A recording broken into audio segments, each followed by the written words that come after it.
সেই দিন অশ্বত্থামা, দ্রোণাচার্যের পুত্র অশ্বত্থামা শেষ অগ্নিবাণ নিক্ষেপ করলেন। পাণ্ডব বংশে আর কাউকে জিয়াইয়ে রাখবেন না। বাণ আসছে, আর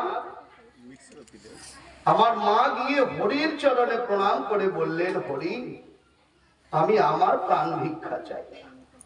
দেবার যদি বাসনা থাকে আমার গর্ভের শিশুটির প্রাণ ভিক্ষে দাও। কেন আমার শিশুটার প্রাণ ভিক্ষে চাইছি? আমি তো থাকবো না, তুমি থাকবে, কিন্তু এই লীলায় নয়, অন্য লীলা করতে আসবে। তার মানে বোঝা গেল তুমিও থাকবে না। কিন্তু পাণ্ডব বংশে যদি একটি সন্তান থাকে তোমার সেবা পুজোটি বেঁচে থাকবে।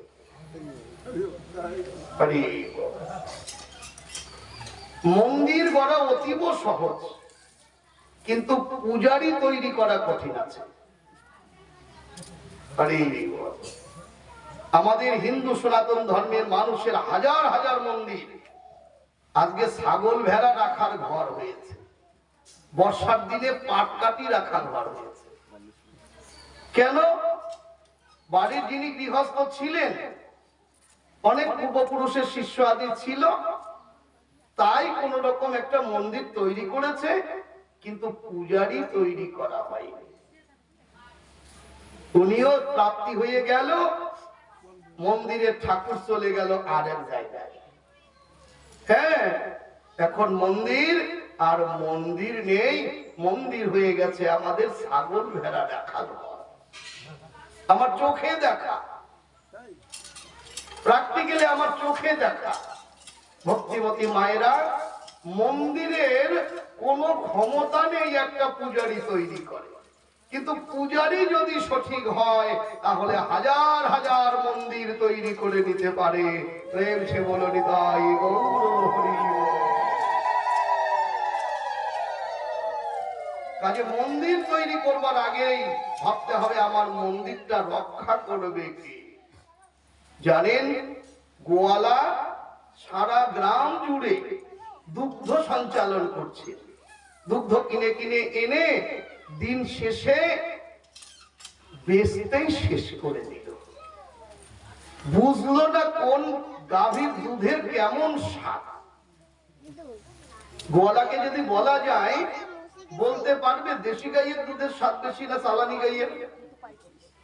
বলতেই পারবে না। কেন? ও তো এক ফোঁটা মুখে দিয়ে দেখে নাই। এনেছে সংসারের তাগিদে, ওই বেচতেই শেষ করে দিল। আমরা সাধু বৈষ্ণব সমাজ, পণ্ডিত মহল, ভক্ত সমাজ, শাস্ত্র গ্রন্থ থেকে যাহা পেলাম সব মানুষকে বুঝাতেই শেষ হয়ে গেল। নিজের ছেলে বৌমা, আত্মীয় পরিজন, আপনজন বাড়ির মানুষ, তাদেরকেই বলতে পারলাম না দিন শেষে ঠাকুর মন্দিরে একটা প্রণাম করো না কেন? গুরুদেব যা দিয়েছে ত্রিসন্ধ্যা গায়ত্রী, একবার বসে তপ জপ করো না কেন?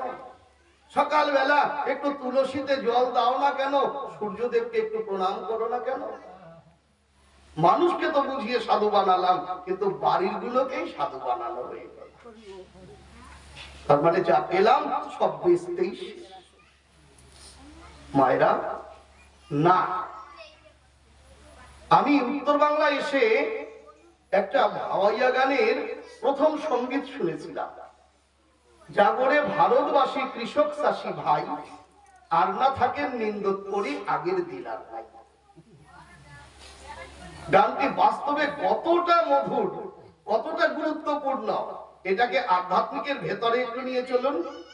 মহাজন কত গভীরের থেকে লিখেছে। জাগো, এই যে 14 পোয়া জমি চাষ করবার জন্য যে মালিক এখানে আছে, আত্মারূপী পরমাত্মা রূপী মালিক, তাকেই বলছে জাগরে। কে বলছেন? ওই গুরুরূপী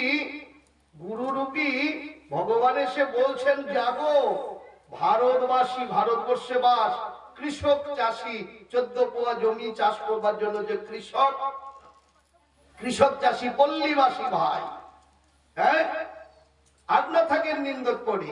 তার মানে বর্ষা এলো, জোর তোর বৃষ্টি আষাঢ় মাস, কারো যদি ডাঙ্গা জমি থাকে আর ওই একটু ঠান্ডা ঠান্ডা পেয়ে চাষি যদি ঘুমায়, ওর জমি এবার ধান রোয়া তো দূরের কথা, ঠাকুরই কালাই ছাড়া কিছু হবে না। হরি বল। কি বাবা, ওই ঠাকুরই কালাই ছাড়া আর কিছু হবে না। তার মানে জাগো ভারতবাসী, কৃষক চাষী, পল্লীবাসী ভাই, আর না থাকেন মায়া ঘুরে পড়ে। তার মানে আর নিন্দক করে থাকবেন না, আগের দিন আর নাই। আমার গুরুদেব বলতো, পরে রান্না খাওয়া সাধু হইলে সাধুর তার মূল্য নাই। মানুষের রান্না বাড়ি করে ভোগ দেবে, তুমি নিজে বসে বসে খেয়ে দিয়ে নাদুস টুদুস ঘুড়ি বানাবে, অমন সাধুর জগতে মূল্য নাই। হরি বল। আগে নিজে ভিক্ষা করো, ভিক্ষায় না গেলে জীবের শিক্ষা হয় না। ভিক্ষার আরেক নাম মুষ্টি, যদি তুলতে পারিস বাড়ি বাড়ি মুষ্টি, তা বাঁচবে তোর 14 গোষ্ঠী। হরি বল। কত দামি কথা, কত মূল্যবান কথা, কত গভীরের মধ্যে তলিয়ে ওনারা এই কথাগুলো বলেছেন জানেন। যদি তুলতে পারো মুষ্টি, বাঁচবে তোমার 14 গোষ্ঠী। ভালো করে এটা খাতার মধ্যে লিখে নিয়ে যান। ও মায়েরা, কথা শুনুন ভালো। কি দেখো মা, ও মা, মা আরে কপাল রে, নাট বল্টু ঘুরাইতে ঘুরাইতে কত ঘুরাতে ঘুরছ। তারপরে ওইদিকে কি দেখো, যার জন্য তুমি ওদিকে দেখছো সে তোমার দিকে দেখবে না। দেখবে তুমি যার দিকে সারাটা জীবন দেখলে, ওরা তোমাকে আজকে ঘর ছাড়া করালো। আর কয়দিন, আর কতদিন পেছনে তাকাবে, একটু সামনে তাকাও। আমাদের কবিগুরু রবীন্দ্রনাথ বলছেন, যদি তোর ডাক শুনে কেউ না আসে তাই একলা চলো। হ্যাঁ, বহু রূপে সম্মুখে তোমার, ছাড়ি কোথা খুঁজিছ ঈশ্বর, জীবে প্রেম করে যেই জন, সেই জন সেবিছে ঈশ্বর। মহাপ্রভু কি বলছেন, নামে রুচি জীবে দয়া বৈষ্ণব সেবন, ইহা বই ধর্ম নাহি শোনো সনাতন। নামের প্রতি রুচি, জীবের প্রতি দয়া আর বৈষ্ণব সেবা, এই তিনটাই কলিযুগের মুখ্য ধর্ম। আর কোন ধর্ম নেই। ধর্ম কাকে বলবেন? ধর্মটি হলো ধরে রাখা। পুণ্য কারে বলবেন? পূরণ করে রাখা। সাধু বৈষ্ণবরা কোনোদিন পুণ্য কর্ম করে না। হরি বল। ওরা ধর্ম করে ধারণ করে রাখবার জন্য। হ্যাঁ, এবারে প্রয়াগরাজ তীর্থ, কত লক্ষ লক্ষ মানুষের স্নান হলো, কত কোটি কোটি মানুষের স্নান হলো, কিন্তু বৃন্দাবনের বড় বড় মহারাজগণ আসেন নাই। হ্যাঁ, কেন আসেন নাই? বিনোদ বাবাকে জিজ্ঞাসা করছিলেন সোশ্যাল মিডিয়ায়, বাবা আপনারা বৃন্দাবন থেকে, কি বড় বড় বাবাজি মহারাজরা, আপনারা কেন প্রয়াগ তীর্থে গেলেন না? 140 বছর পরে এই তীর্থ হচ্ছে, স্নান হলো, কি জীবনে আর ভাগ্য নাও হতে পারে। আমরা কি ভাবলাম, বাঁচিয়ার মরি একটা তো ডুব দিয়ে আসি, মায়েরা বাঁচিয়ার মরি একটা ডুব দিয়ে আসি। কত কত ডুব দিতে যাই আর জন্মের মতো ডুবেই গেল, আর তার জীবন নৌকা উঠল না। জানেন বাবাজি মহারাজ বললেন, তাহলে শোনেন, মহাপ্রভু কি প্রয়াগ তীর্থ গিয়েছিলেন?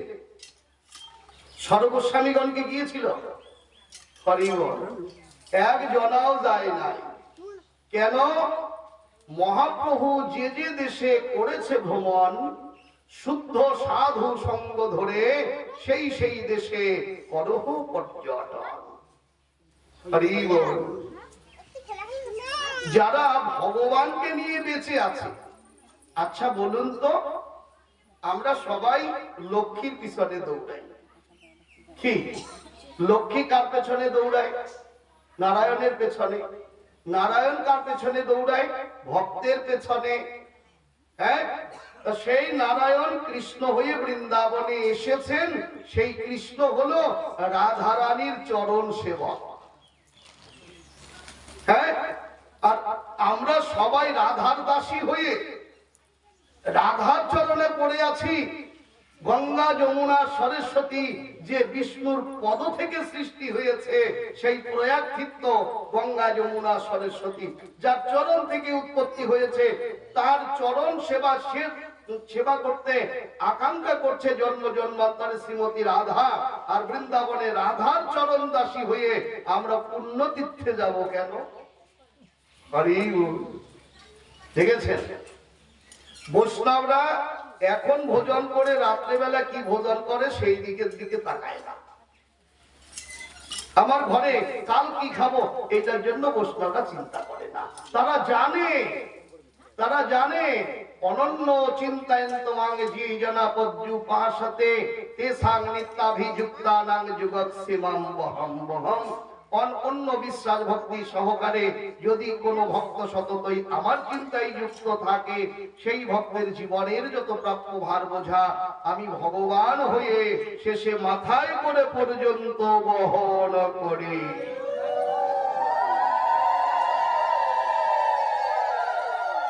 তাহলে ভক্তের বোঝা যদি ভগবান মাথায় করে বহন করে, আমিও তো সেই ভক্তের মধ্যেই একজন নাকি বিশ্বাস আছে।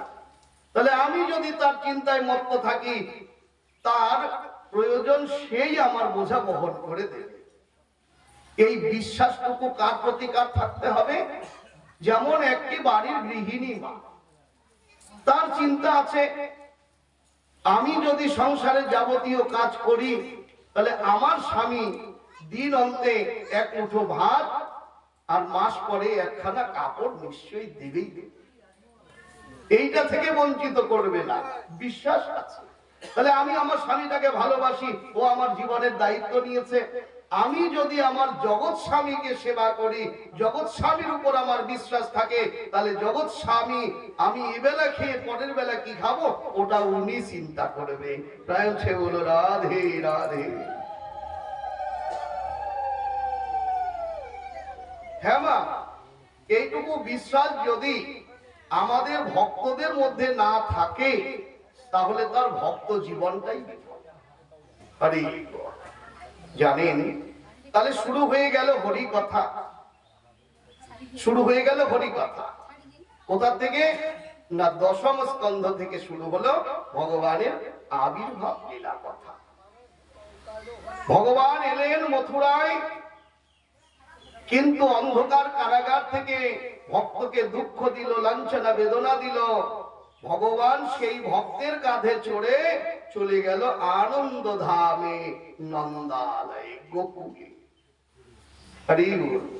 ভক্তকে দুঃখ দিল, কিন্তু দুঃখের মধ্যে ভগবান রইলেন না। ভক্তকে কেন দুঃখ দিল? দুঃখে না পড়িলে যে তুমি আমাকে ডাকবেই না। দুঃখে না পড়লে তুমি আমাকেই ভুলে যাবে। রাধারানী কাঁদে, ভগবান কৃষ্ণ বলছেন তোমাকে সবাই কলঙ্কিনী বলে, এই জন্য তো তুমি কাঁদো। তা যার জন্য তুমি কলঙ্কিনী, তা তাদেরকে দুজনে জটিলা কুটিলাকেই আমি অভিশাপ দিয়ে মেরে ফেলি? না ঠাকুর, তা করো না, তা করো না। দুঃখ আমার জীবনে আছে বলেই তোমার জন্য আমার প্রাণটুকু কাঁদে। দুঃখই যদি না থাকবে তাহলে তোমার জন্য আমি কাঁদবো কেন?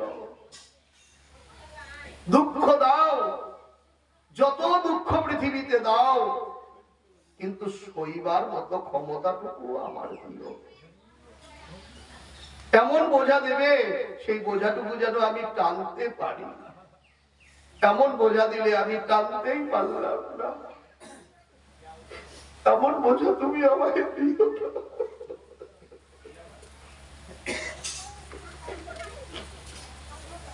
হ্যাঁ, তাহলে দৈবকী বসুদেবকে দুঃখ দিল,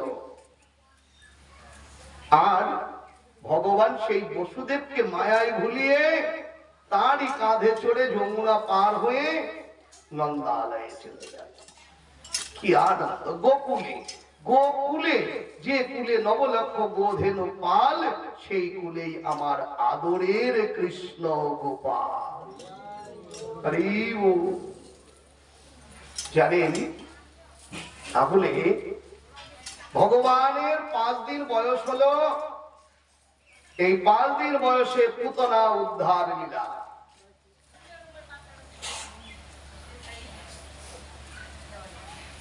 5 দিন বয়সের একটি শিশু এত বড় পুতনাকে উদ্ধার করলে।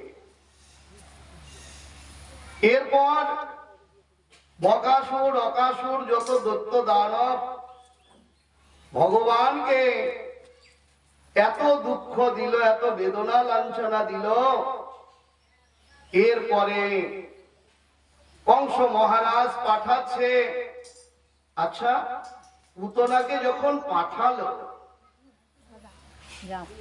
পুতনাকে যখন কৃষ্ণ নিধনের জন্য পাঠালো, পুতনা যাইবার বেলা প্রণাম করবার কথা ছিল ভগবান শ্রীকৃষ্ণের চরণে, কিন্তু বারবার প্রণাম করছেন দুরাচারী কংসের চরণে। কেন? পুতনাকে যেই বললেন তুই যদি যাবি তাহলে বাঁচবি, আর নইলে আমার হাতে মরবি হতভাগী। পুতনা বললেন মৃত্যু আমার শিয়রে দাঁড়িয়ে, গেলে কৃষ্ণের হাতে মরবো, না গেলে কংসের হাতে মরবো। মরণ যদি হয় তাহলে কৃষ্ণের হাতে মরাই ভালো। বারবার করে কংসের চরণে প্রণাম করছে। কেন? কংস সবাই বলে তুমি দুরাচারী, কিন্তু আমি বলছি তুমি আমার নিদান কালের পথ প্রদর্শক বান্ধব। কেন জানো? কত কত দৈত্য দানব আছে আমার চেয়ে বড় বড় শক্তিবান, তাদেরকে কৃষ্ণ দর্শনে না পাঠিয়ে তুমি আমাকেই সিদ্ধান্ত করলে কেন? তার মানে আমি বড় ভাগ্যবতী, আমি বড় ভাগ্যবতী যে কৃষ্ণকে, কৃষ্ণের চরণ লক্ষ লক্ষ জনম সাধনা করে জীবে পায় না। সেই কৃষ্ণ দর্শনে যেতে গেলে কত সাধনা করতে হয়, কৃষ্ণ ভজন পথে যেতে গিয়ে কত আপনজন মানুষ হাতে ধরে টেনে মায়ার সংসারে বসিয়ে ডুবিয়ে দেয়, আর তুমি হাতে ধরে সাজিয়ে গুজিয়ে সেই কৃষ্ণ দর্শনে পাঠিয়ে দিচ্ছ।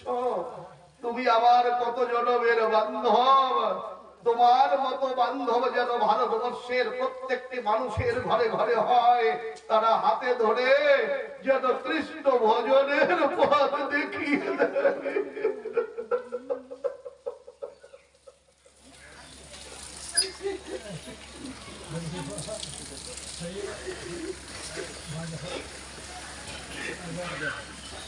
কংসের চরণে বারবার প্রণাম করছে। জানেন, যে জন গোবিন্দ ভজে সে হয় আমার প্রাণ রে। যে জন মায়ার সংসারকে ভজে তাকে বলছে না আমার প্রাণ, যে জন গোবিন্দ ভজে, কৃষ্ণ ভজে, সেই হলো আমার প্রাণ রে। কংস যদিও বাইরে কৃষ্ণের প্রতি হিংসা করছেন, বিদ্বেষ করছেন, কিন্তু কংস যে কত ভক্ত আমরা একবার কি ভেবে দেখেছি? হ্যাঁ, যেদিন থেকে শ্রবণ করলেন যমুনার পারে অষ্টম গর্ভের দৈবকীর অষ্টম গর্ভের সন্তান কৃষ্ণ সেই হবে আমার প্রাণ বিনাশের কারণ, সেই দিন হতে আহার বিহার নিদ্রা সব ত্যাগ করলেন। জানেন, দুইজনা মূল পত্নী অস্তিয়ার প্রাপ্তি, তাদের সঙ্গ বর্জন করলেন। নির্জন ঘরের ভেতরে হৃদয় দরজা খুলে ডাকে, তুমি কি আসবে কৃষ্ণ ভগবান? এই মোর মতো পাপী তাপী রাক্ষস কুল থেকে মুক্ত দেবার জন্য তুমি কি একদিনের জন্য গোলক ছেড়ে ভূলোকে আসবে? হে দয়াময়, আর কত কাল কৃষ্ণ বলে আমি মায়ার সংসার যোগে জলে কাঁদব?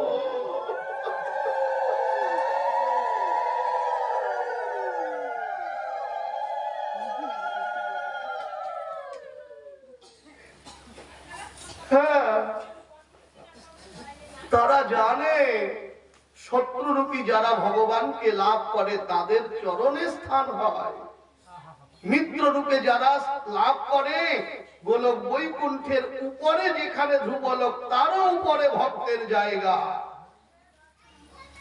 তাহলে ভক্ত তো হতে হবে, ভক্ত হওয়া বড় শক্ত কথা। ভক্ত হতে চাইলে সবার আগে তার সংসার বিনাশ হবে, সবার আগে সংসারে ভাঙ্গন ধরবে, আপনজন মানুষগুলো দিনে দিনে পর হয়ে যাবে। তার বাড়িতে গেলে পরে যেমন ব্যবহার করে, তোমার বাড়িতে এলে এক মুঠো নিরামিষ খাইবার জন্য তোমার মেয়ে জামাই পর্যন্ত আসবে না। আপন মানুষগুলো পর হয়ে যাচ্ছে, শুধু পর হয়ে যাচ্ছে না, পর করে দিচ্ছে। কেন? তারা এগিয়ে দিচ্ছে, দুঃখ দিয়ে বেদনা দিয়ে এগিয়ে দিচ্ছে, এ সংসার তোমার জন্য নয়। যাও যাহো ভাগবত কহ গিয়া বৈষ্ণব স্থানে, একান্ত আশ্রয় করুন চৈতন্য চরণে। ভাগবত শাস্ত্র হৃদয়ে করিলে বিচার, বিচার করিলে চিত্তে পাবি বড় চমৎকার। বিচার করিয়া মনে ভগতি রস আস্বাদনে, মধ্যস্থ শ্রীমত ভাগবত পুরাণ। হৃদয় গৌর হরি বল।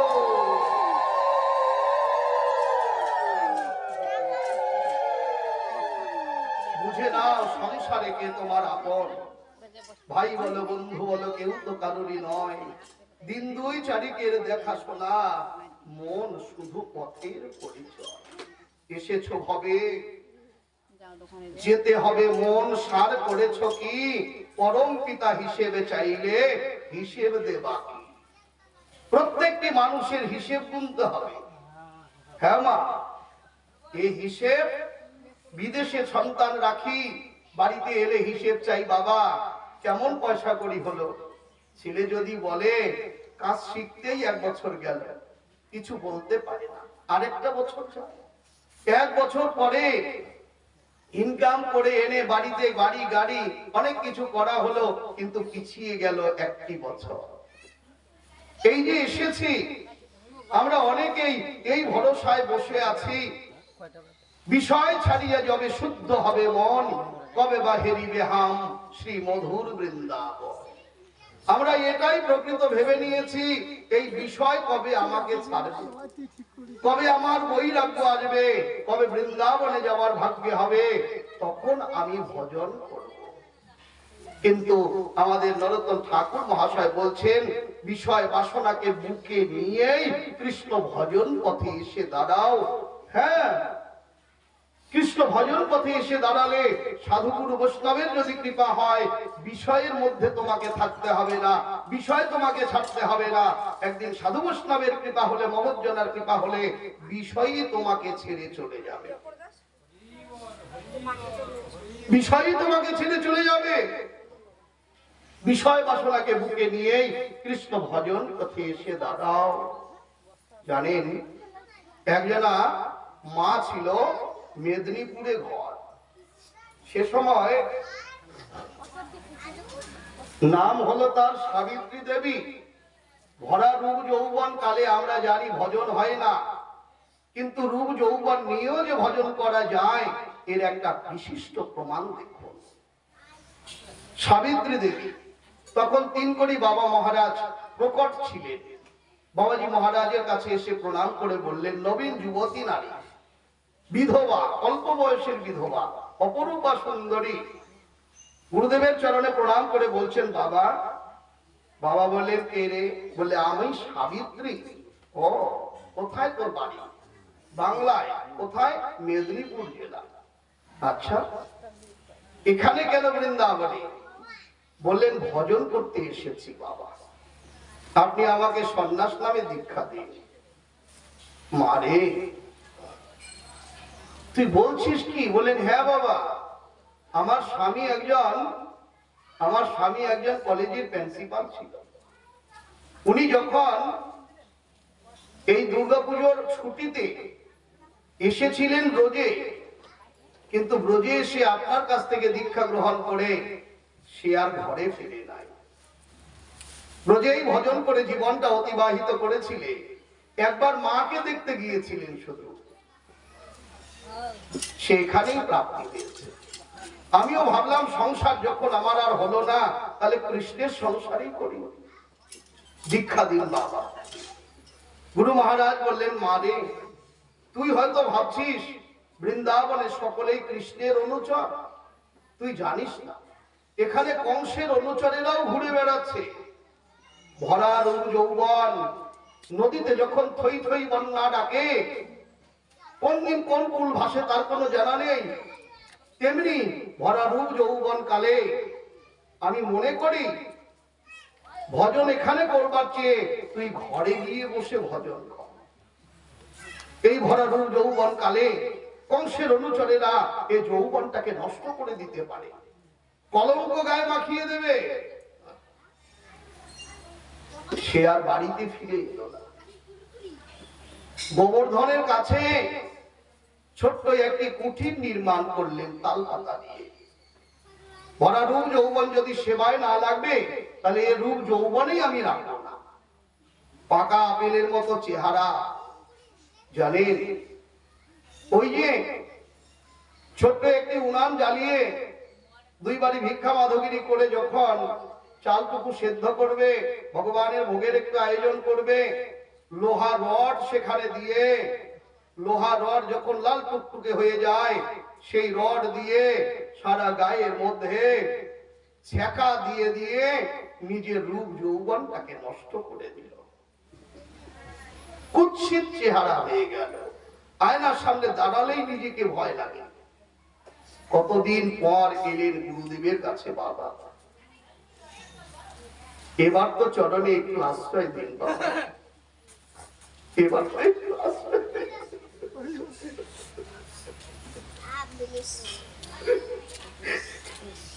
গুরুদেব বলছেন, কে রে মা? আমি সাবিত্রী, হ্যাঁ কথাটা স্পষ্ট বোঝা যাচ্ছে, কিন্তু তোর রূপ যৌবন এত সুন্দর দেখতে কোথায় চলে গেল বাবা? ওই যে সেদিন আপনি বলেছিলেন, আমি তো গুরু বলে আপনাকেই সিদ্ধান্ত করে হৃদয়ে ঠাঁই দিয়েছি। মন্ত্রমূলম গুরু বাক্য, ধ্যান মূলম গুরু মূর্তি, পূজা মূলম গুরু পদ, মোক্ষ মূলম গুরু প্রাপ্তি। এটাই যদি শাস্ত্রবাণী হয়, আমি তো আপনাকেই এখানে হৃদয়ে বসিয়েছি। আমি এর রূপ যৌবন ছ্যাঁকা দিয়ে দিয়ে, লোহা রড গরম করে ছ্যাঁকা দিয়ে দিয়ে আমি নষ্ট করে ফেলেছি।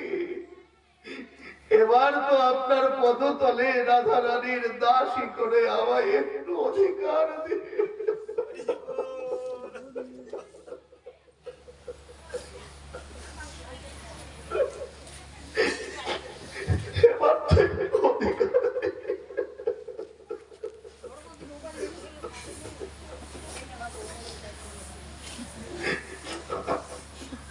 সেই দিন গুরু মহারাজ কোন মেয়ে মানুষকে এতদিনে দীক্ষা দান করেননি। সাবিত্রীকে পূর্ণ দীক্ষা দান করে বললেন, মা, ভরা রূপ যৌবনেও যে ভগবান রাধা মাধবের সেবা হয়, তোর কাছ থেকে আমি একটি নতুন শিক্ষা পেলাম। কাজেই ওই বিষয় ছাড়িয়ে যাবে, শুদ্ধ হবে মন, কবে বাহেরি বেহাম মধুর বৃন্দাবন। বললে বিষয় বাসনা কে বুকে নিয়েই ভজন পথে এসে দাঁড়াও। যদি কোনোদিন সাধু বৈষ্ণব মহন্তদের কৃপা হয় তাহলে বিষয় ছাড়তে হবে না, বিষয় একদিন তোমায় ছেড়ে চলে যাবে। প্রেম সে বলে গৌর হরি।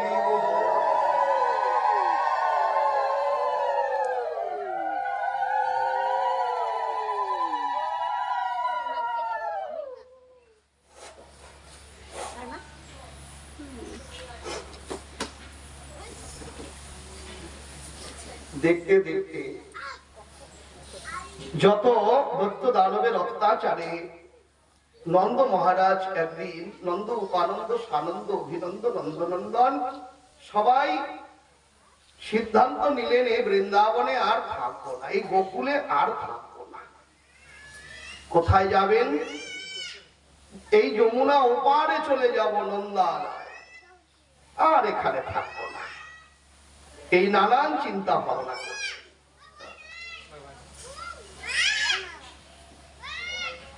এই চিন্তা ভাবনা করছেন, ওরা ভাবনা করতে করতে এসে নন্দালয়ে আশ্রয় গ্রহণ করলেন। কিন্তু লীলাটি প্রকৃতই বৈকুণ্ঠ লীলা। বৈকুণ্ঠে এক সময় হিমালয়ের পুত্র, নাম তার গোবর্ধন। হিমালয়ের পুত্র হলো নাম গোবর্ধন। আজকে যেহেতু আমাদের গিরিরাজের পুজো অন্নকূট, একটু অবশ্যই আলোচনা করা প্রয়োজন। বাবা তাহলে একটু আয়োজন করা প্রয়োজন, আলোচনা করা প্রয়োজন।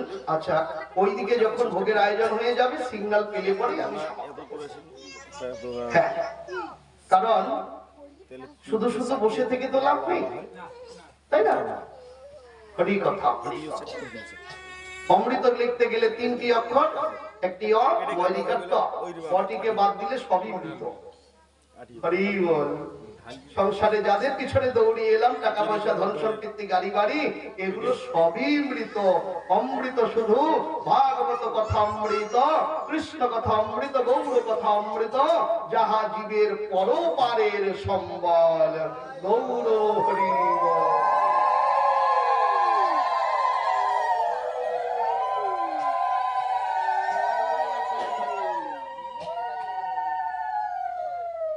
জানেন, তাহলে ওই যে হিমালয়ের পুত্র হলো গোবর্ধন,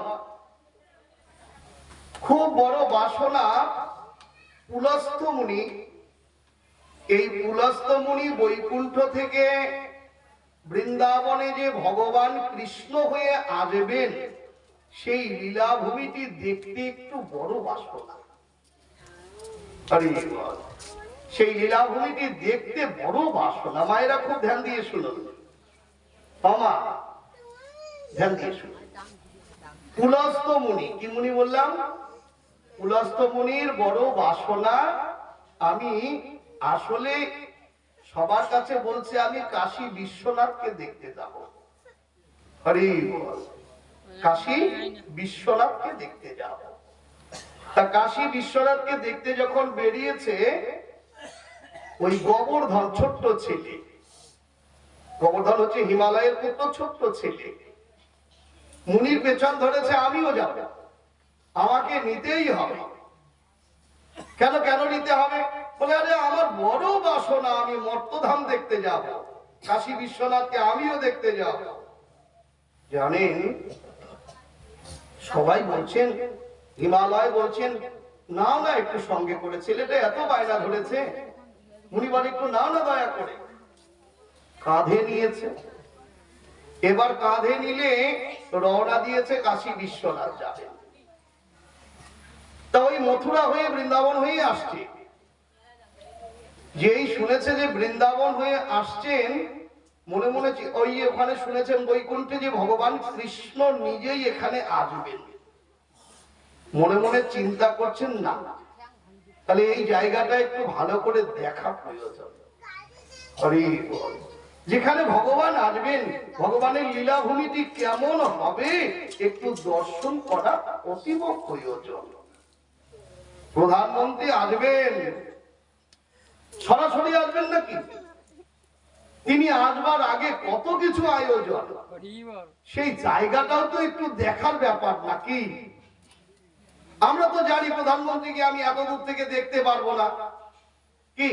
কিন্তু সে জায়গাটা, যে জায়গাটায় মিটিংটা করেছে, সেই জায়গাটা তো একটু দেখে তার তো দুই কথা শোনা হবে নাকি? হ্যাঁ, তা ভগবান যে জায়গাটায় আসবেন, জায়গাটি কেমন হবে একটু অবশ্যই দর্শন করা প্রয়োজন। এই জায়গায় গোবর্ধনকে দিল নামিয়ে, নামিয়ে দিয়ে এবার পুলস্ত্য মুনি ওখানে বসে ধ্যান করতে শুরু করলেন। হরি বল। আর যেই ধ্যান করতে শুরু করলেন, জানেন আস্তে আস্তে গোবর্ধনের শিকড় নিচের দিকে নেমে যাচ্ছে। হরি বল।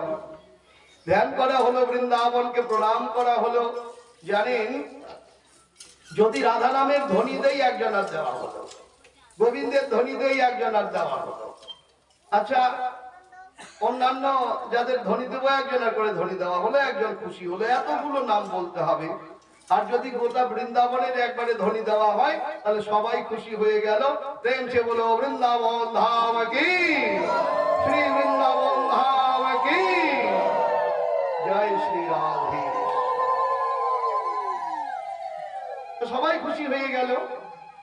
মায়েরা, বৃক্ষ তরুলতা থেকে সবাই। এইবার পুলস্ত মুনি গিয়ে ওখান থেকে কাশী বিশ্বনাথে যাবেন, ওই গোবর্ধনকে টানাটানি করছে। গোবর্ধন আর ওঠে না, শেকড় এত ভেতরে চলে গেছে, সারা জীবন টানলেও আর উঠাতে পারবে না। গোবর্ধন বললেন, আমি তো এখান থেকে যাব না। কেন যাবি না?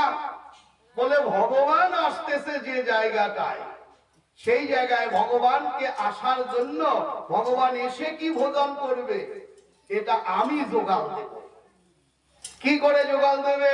বলে, এখানে 21 কিলোমিটার আয়তন জুড়ে আমার বিস্তার হবে, গিরি গোবর্ধন।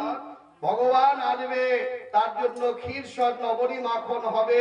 গোয়ালাগণ আমার এখানে নতুন নতুন তৃণলতা জন্মাবে, এই ব্রজবাসীগণ এখানে এনে গোধেনু চারণ করবে, আর ভগবানের জন্য ভোগের বস্তু তৈরি হবে। কাজে আমি এখান থেকে আর যাব না। প্রেমছে বলো রাধে, বলো গোবর্ধন মহারাজ কি, গিরিরাজ মহারাজ কি জয়। জয় শ্রী রাধে রাধে রাধে। জানেন, এই যে শিকড় তলিয়ে গেল, সেই দিন পুলস্ত মুনিও বললেন, আমিও যাইবার বেলা একটা কথা বলে যাচ্ছি, তোমাকে আমি নিয়ে এসেছি কাঁধে করে, নিয়ে যখন যেতে পারবো না, তোর বাবার কাছে তো গিয়ে আমাকে হিসেব দিতে হবে, কোথায় রেখে এলেন ছেলেটাকে, কোন অবস্থায় রেখে এলেন। হিসেব যখন দিতে পারবো না, উত্তম মধ্যম কথা শুনতে হবে। আমিও তোমায় অভিশাপ দিলাম, প্রতি বছর বছর একটা সুতা পরিমাণ তোমার ওই গিরিরাজ কমতে থাকবে। কমতে কমতে যেদিন মাটি সমান হয়ে যাবে, সেদিন হয়ে যাবে বিশ্ব ধ্বংস। প্রেমছে বলো রাধে রাধে। তুমি আমাকে অভিশাপেই দাও আর আশীর্বাদে দাও, আমি এখান থেকে যাব না, যাব না, যাব না। হরি বল। বৃন্দাবনে যেতে গেলে গিরিরাজকে অবশ্যই পরিক্রমা করতে হয়, তবে পরিক্রমা যদি একাদশী তিথিতে হয় তাহলে আরো উত্তম হয়। ভক্তিমতী মায়েরা, আসলে গোপগোপিকাগণ শুরু করেছেন ইন্দ্র যজ্ঞ। বৎসরান্তে যে কোনো হিন্দু মানুষের একটা পূজা পাঠ করা লাগে কিনা? কেউ কেউ বাড়িতে দুর্গা পূজা করে, যার দুর্গা পুজো করার ক্ষমতা নাই কালী পুজো করে, কালী পুজো করার ক্ষমতা নাই কার্তিক পূজা করে, লক্ষ্মী পূজা করে, সরস্বতী পূজা করে, হ্যাঁ, যে কোনো একটা পুজো বাৎসরিক ধরে রাখে, তাই না? অনেক মায়েরা বাড়িতে দেখি শুভশনী পূজা করে। অনেকেই কি করে, ভক্তরা সারা বছর ভিক্ষা মাধবগিরি করে ওরা বছরে একটা ভোগের অনুষ্ঠান করে, ভক্তদের 2-5 জন ভক্তের একটু সেবার আয়োজন করে। আসলে পূজা তো ইন্দ্র পূজা করে সবাই। এইবার ভগবান কৃষ্ণ গোপাল বলছেন, পিতা তোমরা যে ইন্দ্ররাজকে পূজা করো, ইন্দ্র দেবতার পূজা করো, সে কি ভোজন করে? বলে, তা তো করে না। সে কি দেখে? তাও তো জানি। সে কিছু কথা বলে? বলে, কিছুই তো জানি না, বলেও না তো কিছু। তাহলে কি লাভ তার পূজা করে? তাহলে তোমাদের সেই পুজো করে কি লাভ? পুজো যদি করতে হয় তাহলে গিরি গোবর্ধনের পুজো করো। কি হবে তাতে গোপাল? কি হবে? আমরা যে গোমাতাদেরকে খাওয়াবো, কোথা থেকে খাওয়াই? এত এই 9 লক্ষ ধেনু গিরিরাজের মধ্যে নিয়ে ছেড়ে দিই, গোবর্ধনের মধ্যে। আর ওরা সেখান থেকে তৃণলতা ভোজন করে, সেখান থেকে দুগ্ধ হয়, আর দুগ্ধ থেকে দধি ছানা মাখন এত কিছু নানা রকম দেবাদেবীর ভোগ নিবেদন হয়। নাহলে কোথা থেকে আসবে? সহজ ভাবে গোয়ালারা বুঝে নিলেন। কি কি বুঝলেন? তাহলে তো গিরি গোবর্ধনেরই পুজো করতে হয়। ভক্তিমতী মায়েরা, একজনের পুজো ছেড়ে আর একজনের পুজো এক মন্দিরে যদি আরেক ঠাকুরের জায়গা দেন, তাহলে ওই ঠাকুর মানবে? লক্ষ্মী ঘরে লক্ষ্মী ঠাকুরের মন্দিরে গোবিন্দকে রেখে দিলেন। আমরা অনেকেই গুরুদেবের কাছে মন্ত্র নিয়েছি কিন্তু সংস্কার করি না। এক জায়গায় লক্ষ্মী ঠাকুর, ওইখানে কালী ঠাকুর, ওখানে দুর্গা ঠাকুর, ওখানে রাধা গোবিন্দ, সব কিছু ডাল খিচুড়ি। আর পাড়িটা ওখানে লোকনাথ ঠাকুরকেও রাখছে। হ্যাঁ, লোকনাথ ঠাকুর উপাধি, কিন্তু উনি কোনো দেবতা নয়, উনি একজন সাধক। তাহলে সাধকের জায়গা ভগবানের আসনের মধ্যে হতে পারে না। আর ভগবানের ডান দিকে কোনো দেবাদেবীর স্থান হবে না। ভগবানের ডান দিকে একমাত্র শিব ঠাকুর মহাদেবকে বসাবার নিয়ম আছে। হরি বল। তাহলে অদ্বৈত আচার্য যেহেতু ভোলানাথ, তাহলে অদ্বৈতকে পুজো করলে পরে তাহলে আমার শিব ঠাকুরেরও আর ওখানে দরকার নেই কি? আচ্ছা, তাহলে পরে দেখুন, লক্ষ্মী পুজোয় ঘন্টা বাজা চলবে না, তাই না? আর ভগবানের সেবায় তো ঘন্টা না পিটাইলে পরে ভগবানের পুজোয় শান্তি হয় না। পুজো করেই মনটা বলে না যে শান্তি হইলো, পুজোটা করে কি ঘন্টা বাজাইতে হবে। শঙ্খ ঘন্টা কাশনের বাড়ি, এটা হচ্ছে মাঙ্গলিক ধ্বনি। তাহলে এই জায়গাটাই এখন গিরিরাজের যে পুজো হবে, গিরিরাজের পুজো করলে কি হবে বলে, গিরিরাজ কথা বলবে, আশীর্বাদ দেবে, অনেক কিছু। ভক্তিমতী মায়েরা ওরা সবাই চিন্তা ভাবনা করলেন, সবাই গিরি গোবর্ধনের পূজা করবে। যজ্ঞ ভঙ্গ শুনি গোপ কইল দেবরাজ, কে হয় গোয়ালা জাতি করে হেন কাজ। যজ্ঞ যে ভঙ্গ করে দিল, ইন্দ্র যজ্ঞ বছর বছর ইন্দ্ররাজের পূজা হয়, আবার এবার ইন্দ্র যজ্ঞই বন্ধ হয়ে গেছে। কে করলো এই কাজটা গোয়ালাদের মধ্যে? আমার পূজা নষ্ট করে দিল। মায়েরা, ইন্দ্ররাজ চর পাঠালো, দেবাসুর গন্ধর্বে আমারও করে পূজা, কে হয় মনুষ্য জাতি সুরলোকে রাজা। আজ মনুষ্য মানুষ গোয়ালা জাতি করে অপমান, ছাওয়ালো কানাই কানায় আরে বরে হেন জ্ঞান। বাচল বালি সস্তবয়জ্ঞ হেন জানি, কৃষ্ণ নাম মনুষ্য পণ্ডিত হেন মানি। সুরলোকে কেউ কেউ বলছেন, মনুষ্য লোকে আসলে ওই নন্দের ছেলে কানাই। রাধে কি ভালো করে বসো, এই যে মাথাটা একবারে এমন করে বসছো, হ্যাঁ, একটু সোনাটা কিন্তু আলাদা জিনিস। তোমরা কিন্তু সকলেই সোনার মানুষ। কিসের সোনার মানুষ? কত ভরি এখন? প্রায় 1.5 লাখ টাকা ছুঁই ছুঁই। কি সেই সোনার? হরি কথা কৃষ্ণ কথা সোনার মানুষ। প্রেমছে বলো হরি বল।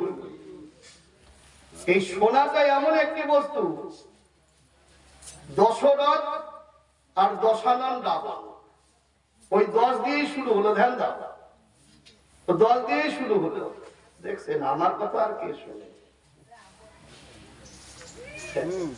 আমারটা শুনবে না?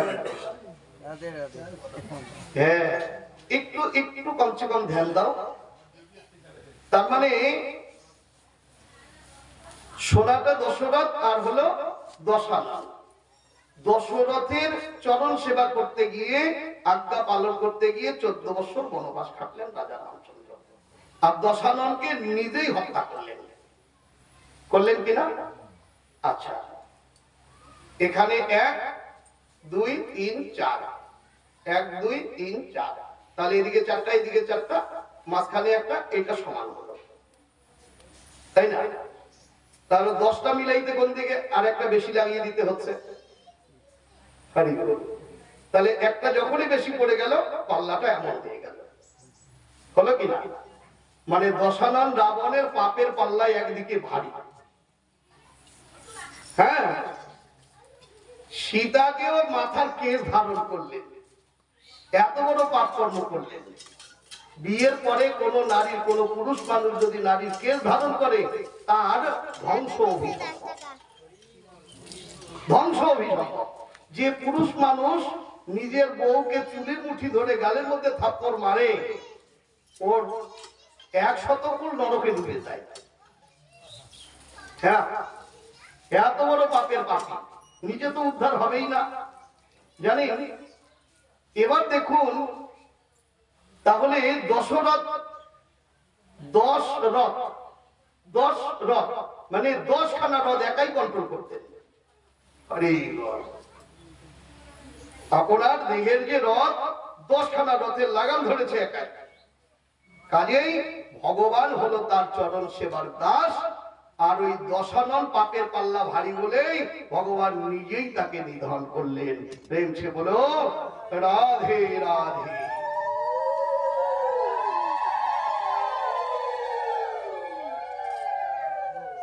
তাহলে নামটা কি শুনলেন? কৃষ্ণ। মধ্যলোকে এই সুরলোক থেকে শ্রবণ করলেন, নাম হলো তার কৃষ্ণ।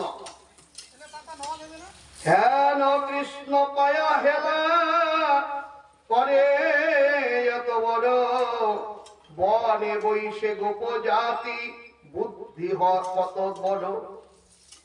অহংকারে ক্রুদ্ধ ইন্দ্র গালি এত দিল, ইন্দ্র মুখে সরস্বতী সেই স্তুতি কইল। যাহা হনে সর্বশাস্ত্র বেদ উৎপত্তি, তে কারণে বাঁচালো বলি সুরপতি। বালিশ বলিয়া বলিল ইন্দ্র ওই বাণী সার, কোন কালে প্রভু নাহি করে অহংকার। তে কারণে বালিশ বলিল বনমালী, স্তব্ধ বলি দিল ইন্দ্র আর এক গালি। ইন্দ্র রাজা মনে মনে চিন্তা করছেন, কে এই ছোট্ট বালক, যার এত বড় ক্ষমতা, বিশ্বের সবাই তাকে মানে না, আমাকে দেখতেই হবে। এবার বরুণকে অনুমতি করলেন, যাও। মেঘগণকে অনুমতি করলেন, বৃন্দাবনে গিয়েই শুধু বৃষ্টি দাও। 7 দিন বরিশন হবে, 7 দিন বরিশন হবে। সকলেই মিলে ব্রজবালাগণ গিরি গোবর্ধনের পূজা করতে এসেছেন। ভগবান গিরি গোবর্ধনের পুজো করছেন, ভগবান গিরি গোবর্ধনকে স্তুতি করছেন, ভক্তি করছেন।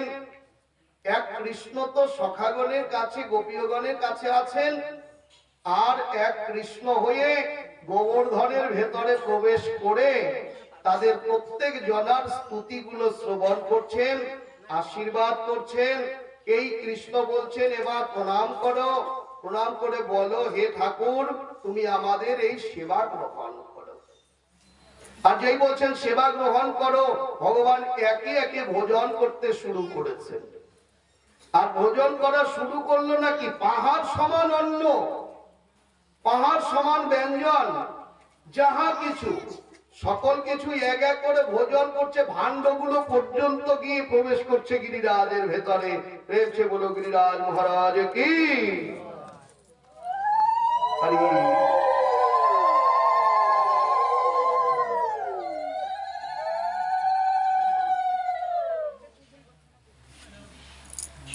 তাহলে গিরিরাজের মধ্যে প্রবেশ করছেন সবাই গিয়ে, সমস্ত প্রসাদ আদি গিয়ে নৈবেদ্য গিরিরাজের মধ্যে প্রবেশ করলেন। গিরিরাজ বড় সন্তুষ্ট, আশীর্বাদ করলেন, তোমরা যে যাহা চাইবে সকলের মনোবাঞ্ছা আমাদের গিরিরাজ পরিপূর্ণ করবেন।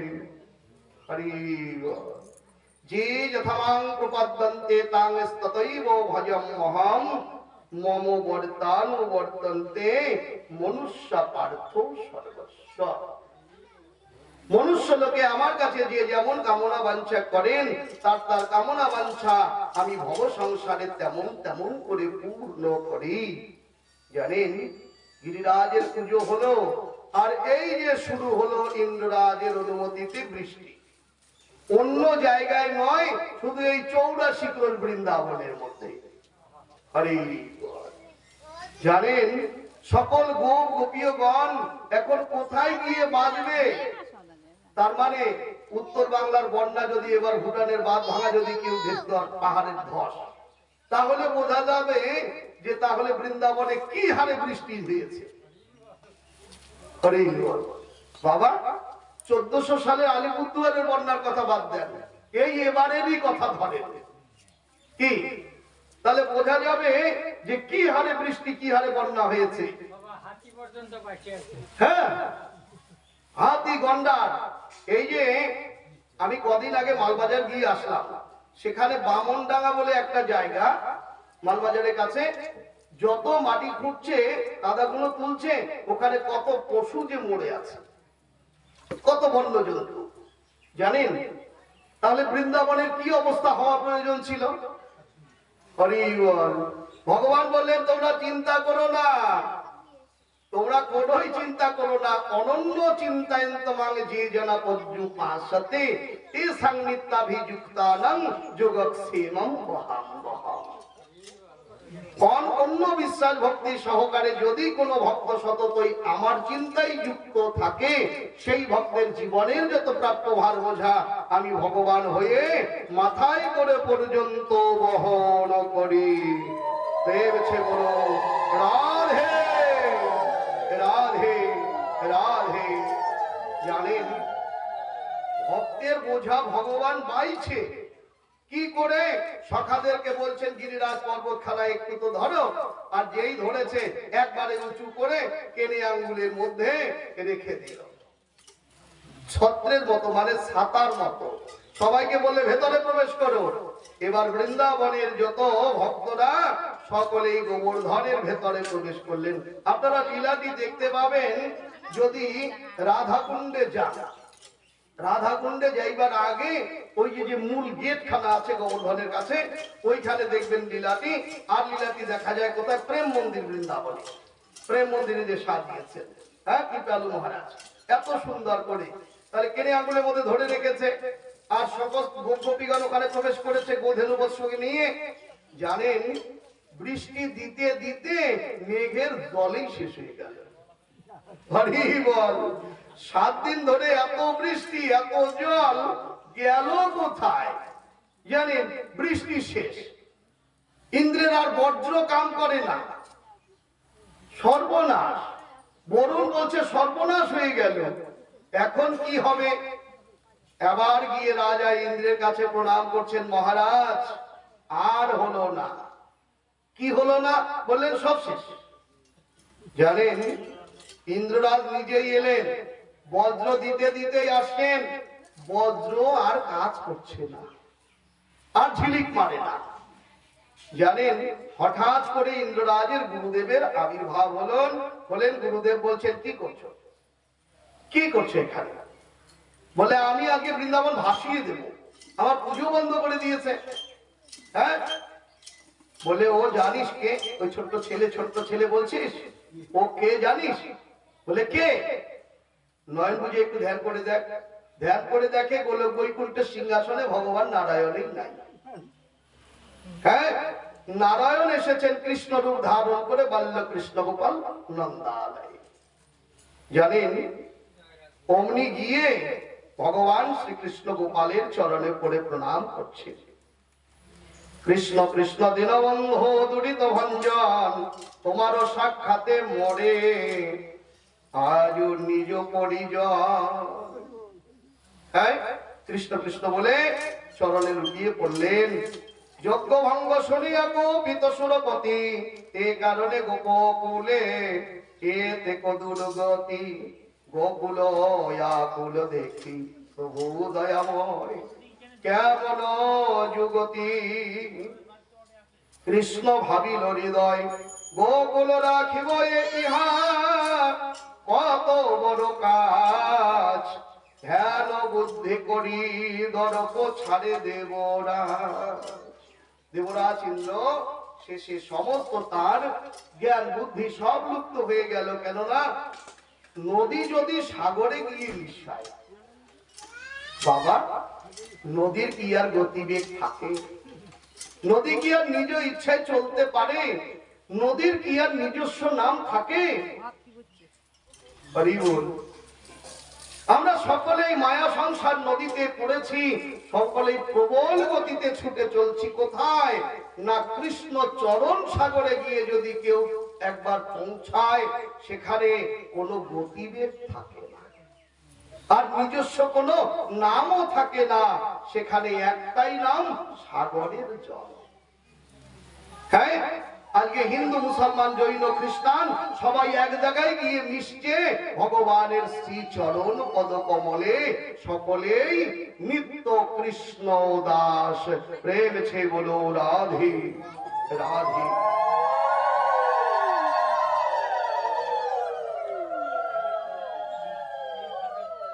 জানেন, ভগবান শ্রীকৃষ্ণের কাছে এসে যে ভগবান শ্রীকৃষ্ণের ওই জ্যোতিটি দর্শন করলেন, রাজা ইন্দ্র গিয়ে কৃষ্ণ কৃষ্ণ বলে চরণে পড়ে বলছেন, এইবারের মতো তো ক্ষমা করে দাও।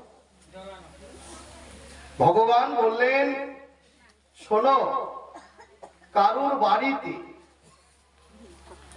মালিক কর্মচারীর উপর দায়িত্ব দিল, কদিনের জন্য আমি বাইরে বিদেশে যাচ্ছি, আমার এই বাড়িটা রক্ষা করবে। তাই বলে বাড়ির দায়িত্ব দিয়ে গেল বলে সে আমার বাড়ি বলে দাবি করতে পারে না। ইন্দ্র রাজা বলছে, না তা তো পারে না। ঠিক কথা বলছে, বলে ঠিক কথা বলছি। তাই বলে বাড়ির সদস্যদের বলতে পারে না তোমরা আমার পূজা করো। যেই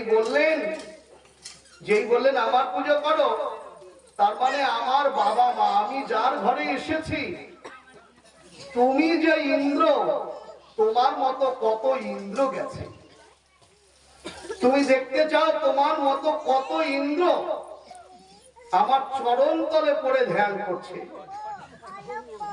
আর তুমি সেই ইন্দ্রত্ব পেয়ে আমার বাবা মায়ের কাছে পুজো চাইছো। কি সাহস তোমার? রাজা ইন্দ্র বললেন, এবারের মতো ক্ষমা করে দিন। ভগবান তো হলো দর্পহারী, ভগবান কারোরই দর্প রাখেন না, দর্প হরণ করে। দর্প চূর্ণ হয়ে গেল, ভগবানের চরণে আশ্রয় করলেন। ভগবান বললেন, আমার একটি নিবেদন আছে। বলো কি নিবেদন? নিবেদনটা হলো, তুমি যদি ভক্তের ভগবান, আমার ঔরসে জন্ম হয়েছে একটি সন্তান, নাম তার অর্জুন, আমারই ঔরসে জন্ম, তুমি আমার সন্তানটির সখা হবে, কথা দাও। সুখে দুঃখে তারে দেখে রাখবে। এই যে পূর্বপুরুষের ভজন কেন লাগবে? অনেক অনেক ঘরের মধ্যে প্রহ্লাদের মতো, দৈত্য দানবের মতো ঘরে ভক্ত সন্তানের জন্ম হচ্ছে, কোন ভক্তের ঘরে গিয়ে অভক্তের জন্ম হচ্ছে। হরিবল। কি কারণ? এই যে পূর্বপুরুষের ভজন, বাবা মা যদি ভক্ত হয়, সন্তান আনবার বেলা যদি ভগবানের কাছে প্রার্থনা করে কোনো সন্তান আনে, সেই সন্তান ভক্ত হবেই হবে। হরিবল। কিন্তু সারা জীবন ভজন করছি, সন্তান আনবার বেলায় যদি দৈত্য দানবের মতো আচরণ করি, সে সন্তান দৈত্য দানবের মতোই হবে। হ্যাঁ, ওটা মানব হলেও আচার ব্যবহার দানবের মতো হবে। হরিবল। প্রমাণ করে দেখবে। হ্যাঁ, গতকালকের একটা ঘটনার কথা বলি। গতকালকে আমার আশ্রমের ধারে একটা অন্নপ্রাশন হলো।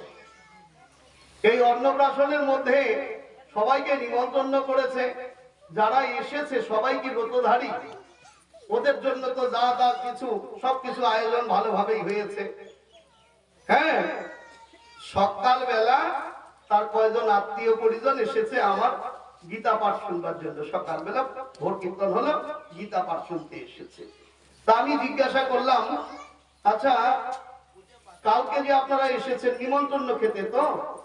তা বলে হ্যাঁ। অনুষ্ঠানটি কি বলে? শুভ অন্নপ্রাশন। আচ্ছা, শুভ অন্নপ্রাশন, শুভ বিবাহ বড় করে গেটের মধ্যে লিখে দেওয়া হয়। তাহলে শুভ যদি হবে তা সবারই শুভ হবে। কতগুলো ছাগলের জীবন গেছে কালকে, কতগুলো মাছের জীবন গেছে, গেছে তো। এখন তোমরা কি কি ব্রত করছো বলে নিয়ম সেবার মাস। কি নিয়মটা পালন করেছো কালকে? কি নিয়মটা পালন করেছো? রন্ধন মানে ওই ঘ্রাণেই অর্ধেক ভোজন হয়ে যায়। তাহলে যে বাড়িতে তোমরা এসেছো সে বাড়িতে ভোজন হচ্ছে, তাহলে ওই জায়গাটায় কি করে তোমাদের শুভ কর্ম শুভ অনুষ্ঠান লিখলে? কি করা যায় বাবা, শাখায় না আসলে হয় না, তাই বলে না আসলে হয় না বলে আমি আমার ভজন পূজনটাও বিসর্জন দেব? হ্যাঁ, ধর্ম করতে হোক হানি তবু ছাড়ি না ধর্মের বাণী। আমাদের একটা গাওয়ালি ভাষা আছে কি না, ধর্ম করতে যদি হানি হয় স্বধর্ম নিধনং শ্রেয় পরধর্ম ভয়াবহ। নিজের ধর্ম আচরণ করতে করতে যদি কারো মরণ হয়, এইটাও ভালো, পরের ধর্ম আচরণ করা উচিত নয়। কাজেই এই মাসে, দামোদর মাস, দাম শব্দের অর্থ হলো রশি কিংবা রজ্জু, দর শব্দে হলো উদর। এই দিনে ভগবান শ্রীকৃষ্ণ গোপালকে মা নন্দরানী উদুখলে বেঁধেছিলেন। দিনটি কোন দিন? ঠিক আমাদের পৃথিবীতে যত অন্ধকার দিন আছে এইটা হলো এই যে অমাবস্যা যে গেল, ভূত চতুর্দশীর পরে যে অমাবস্যা, হ্যাঁ, সব থেকে অন্ধকারের রাত, সব থেকে অন্ধকার। আর সব থেকে আলো কোনটি দিন? সব থেকে বেশি আলো এই যে কোজাগরী লক্ষ্মী পূর্ণিমা। হরি বল। ভক্তিমতী মায়েরা, এই লক্ষ্মী পূর্ণিমা দিনে ঘরের কোন লক্ষ্মী যদি ঘৃত প্রদীপ জ্বালিয়ে লক্ষ্মী বাচালি পাঠ করে রাত ভরে যদি জেগে থাকে, সেই ঘরে লক্ষ্মী আপনি যাবে। এই জগৎ শেঠের মা, জগৎ শেঠের মা হতে প্রমাণ আছে। লক্ষ্মী এসেছিলেন। জগৎ শেঠ, আল্লাহ বাবুর কথা আপনারা জানেন, জগৎ শেঠের মা বৃন্দাবনে এসে প্রার্থনা করেছিলেন, আমার জগৎ শেঠের ঘরে যদি একটা ছেলে সন্তান হয় তাহলে পরে আমি সোনার তালগাছ বানিয়ে দেব বৃন্দাবনে। ছেলে তো জন্ম হলো কত সুন্দর, সোনার তালগাছ দেবে কি করে? এই সম্ভব নাকি সোনা দিয়ে তালগাছ বানিয়ে দেওয়া? কি বাবা, আজকে না হয় এত দাম হয়েছে, সেদিন দাম কম ছিল, কিন্তু ওই পয়সাটা যে মানুষের ঘরে ছিল না। হ্যাঁ, এই কোজাগরী লক্ষ্মী পূর্ণিমায় ব্রত করে ঘৃত প্রদীপ প্রজ্বলিত করে রেখে দিয়েছে। লক্ষ্মী ঠাকুর সারা গ্রাম সারা এলাকায় ঘুরে দেখলেন, কোথাও পেলেন না একটা বাড়ির দরজা খোলা। হরি বল। হ্যাঁ, খোলা ছিল শুধু ওই জগৎ শেঠের মায়ের ঘর। লক্ষ্মী মাতা প্রবেশ করলেন, প্রণাম করলেন, বলে কি চাই? বলে আমি যতক্ষণ গঙ্গা স্নান থেকে আসবো না ততক্ষণ তুমি আমার ঘর থেকে যেতে পারবে না। হরি বল। হ্যাঁ, আজ এই কথা বলছেন, ওই জগৎ শেঠের মা গিয়ে গঙ্গায়, হরিদ্বারের গঙ্গায় গিয়ে ডুব দিয়ে মারা গেল। কাজেই ডুব দিয়েও মারা গেল, আর লক্ষ্মী যেতেও পারলো না। এইবার সোনার তাল গাছ বানিয়ে দিলেন শ্রী বৃন্দাবনে। আমারও হয়ে গেছে, আমার যে হয় নাই তা না, আমার আগেই হয়ে গেছিল। হ্যাঁ, শুধু আমি ওইদিকে অপেক্ষায় ছিলাম। আপনি ঘন্টা বাজা শুরু করেন, আমরা শুরু করে দিই, তাই না? আচ্ছা, তাহলে একটা জায়গায় এনে রাখতে হবে ভগবানকে। তাহলে এইবার দেখুন, তাহলে এই যে রামচন্দ্র অবতার হয়ে রাজা রামচন্দ্র যেই দিন দেশে ফিরে এলেন, ওই দশানন রাবণকে হত্যা করে যেদিন দেশে ফিরলেন, সেই তিথিটাই ছিল অমাবস্যা তিথি। হরি বল। এই তিথিতে এসে পূর্বপুরুষকে দীপদান করেছিলেন, কাজে সেই তিথিটাই আমাদের পূর্বপুরুষকে দীপদান করতে হয়, দীপাবলি। হরি বল। আর এই তিথিতেই মা যশোদা গোপালকে বেঁধেছিলেন বৃন্দাবনে, এই তিথিটাতে। আর এই তিথিতে বেঁধেছিলেন বলে এই মাসটা হলো দামোদর মাস। অনেকেই নিয়ম সেবা বলি, অনেকেই কাত্যায়নী ব্রত বলি, এই জায়গাটায় আমাদের একটু বুঝবার বিষয় আছে। একটি গোস্বামী মত, একটা হচ্ছে স্মার্ট মত, স্বার্থ মত যেটা বলি আমরা। কোনটা মানব? দুইটি মত। আচ্ছা, যারা দীক্ষা গ্রহণ করেছে, কারো কাছে দীক্ষা গ্রহণ করুক, সেটা দেখার দরকার নেই। অধিকারী বলেন, বামন বলেন, ঠাকুর বলেন, বৈষ্ণব বলেন, যার কাছেই দীক্ষা গ্রহণ করি, মন্ত্র গ্রহণ করলে গোস্বামী মতটাকে মানতে হবে। আর সেই দিন থেকে যদি গোস্বামী মত না মেনেছে, তাহলে তুষির মধ্যে বাড়া ভুকা হয়। বোঝা গেল? তুষির মধ্যে বাড়া ভুকা বোঝেন তো? তার মানে সামগান দিয়ে কতগুলো তুষ দিয়েছে, সারাদিন পাড়াইলো, চাউলও বেরোলো না, খুদিও পাইলো না, শরীরটা হাফসানো হলো নাকি? তার মানে ভজন করতে এসে যদি কেউ গোস্বামী মত না মেনেছে, তাহলে তার ওই তুষির মধ্যে ধান ভাঙা হয়। আর যদি গোস্বামী মত মানতে হয়, তাহলে দুর্গা পুজো দশমীর পরের দিন থেকেই দামোদর মাস শুরু হয়। এই দামোদর মাসে বেগুন, পটল, বরবটি, সিম, লাউ এগুলো ভোজন করা চলবে না। হ্যাঁ, তার মধ্যে বেগুন, পটল এগুলো তো গেলই, শাক, মূলো শাক বা মূলো, তারপরে লাউ শাক, সর্ষে শাক, হ্যাঁ, এগুলোকে বর্জন করতে হবে। বীজ গাজরগুলো তো আগে থেকেই বর্জন। তাহলে এই যে বর্জনীয় বস্তুগুলো পারলে পরে একটানা ভোগ দেওয়া বহুকে, না পারলে পরে যদি কারো অসুবিধা হয় অন্যই করুন, কিন্তু ওই অন্যগুলো বাঁচাবে।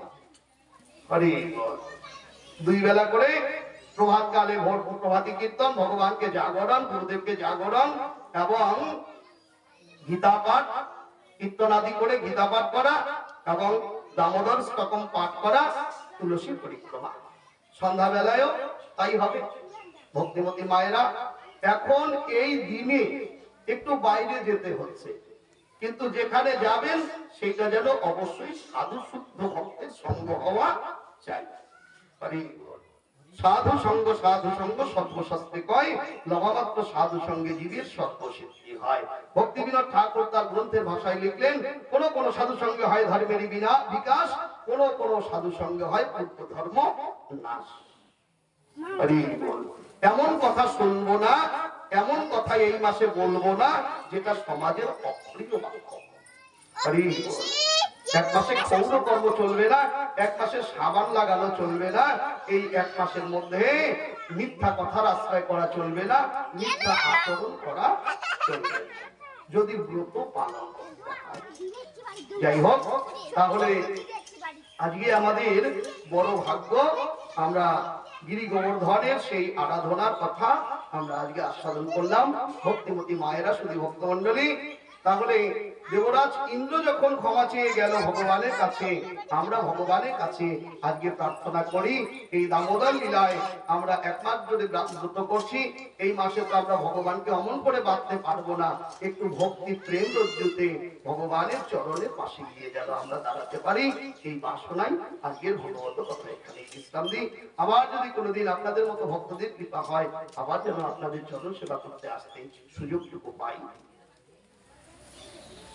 লীলায় পর্বত প্রভু ধরিল কৌতুকে, গোবর্ধন ধর নাম হইল সর্বলোকে। পঞ্চবিংশে কহি এই গোপাল চরিত, আর কথা শোনো রাজা হয়া হর্ষিত। গোবর্ধন ধারণ চরিত পূর্ণ কথা, ভাগবত আচার্যের মধুর সগাথা। ভাগবত সুধা কথা সুললিত হয়তি, যেই শুনে অন্তিমে পায় জগতের পতি। জয় জয় শ্রী শ্রী রাধা হরি হরি। পরিবেশন অনেক ভুল ত্রুটি হয়েছে, রসভাস হয়েছে, আপনারা নিজ নিজ সন্তান মনে করে, ভাই বন্ধু মনে করে ক্ষমা করে দিয়ে আপনাদের শ্রীচরণ কমলে স্থান দেবেন। আবার যদি ভক্তদের করুণা হয়, আবার যেন এরকম অনুষ্ঠানে আমরা একত্রিত হই।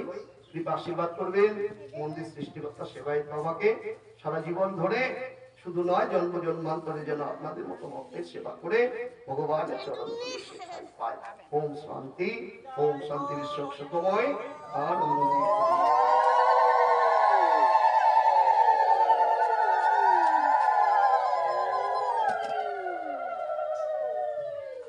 প্রত্যেকটি প্রোগ্রাম আপনারা ঘরে বসে দেখুন, ইউটিউব চ্যানেলের মধ্য দিয়ে নিগমানন্দ বাবাজির বৈষ্ণব পদাবলী কীর্তন এবং ভাগবত কথা অমৃত আপনারা আস্বাদন করুন।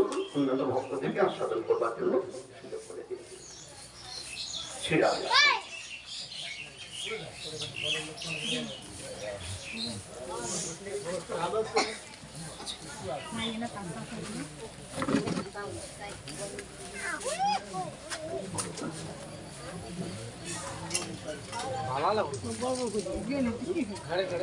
ভালো লাগে। হ্যাঁ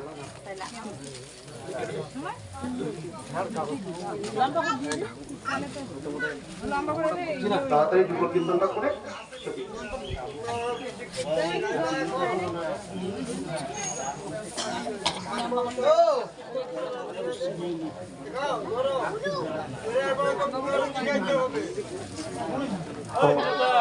আচ্ছা আচ্ছা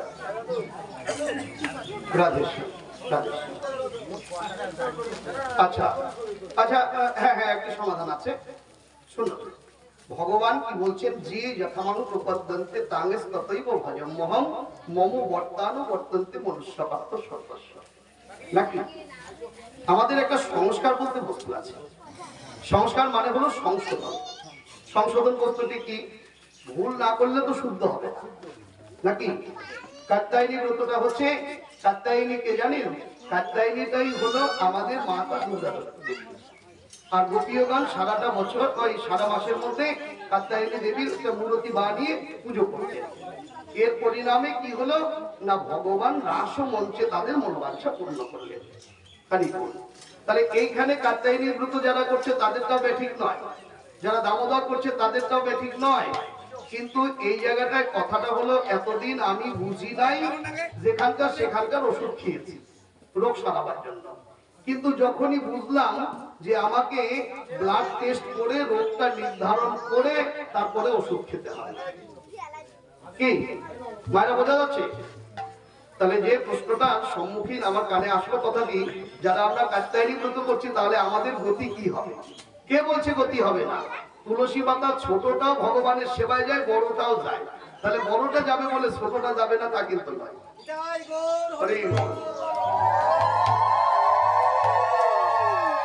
তুলসী পাতা যদি শুকিয়েও যায় তবুও ভগবানের সেবায় লাগবে কিন্তু ফুল বাসি হলে চলবে না হরিবল ফুলবাসী হলে চলবে না তাহলে কাত্যায়নী ব্রত থেকে শুরু হলো আমাদের এবার শুরুটা যেখানে হবে তাহলে শেষটা গিয়ে অন্য জায়গায় হবে না শেষটাও গিয়ে ওখানে করা লাগবে তাহলে শেষ করতে গেলে আমাকে এবার সংস্কার করতে হবে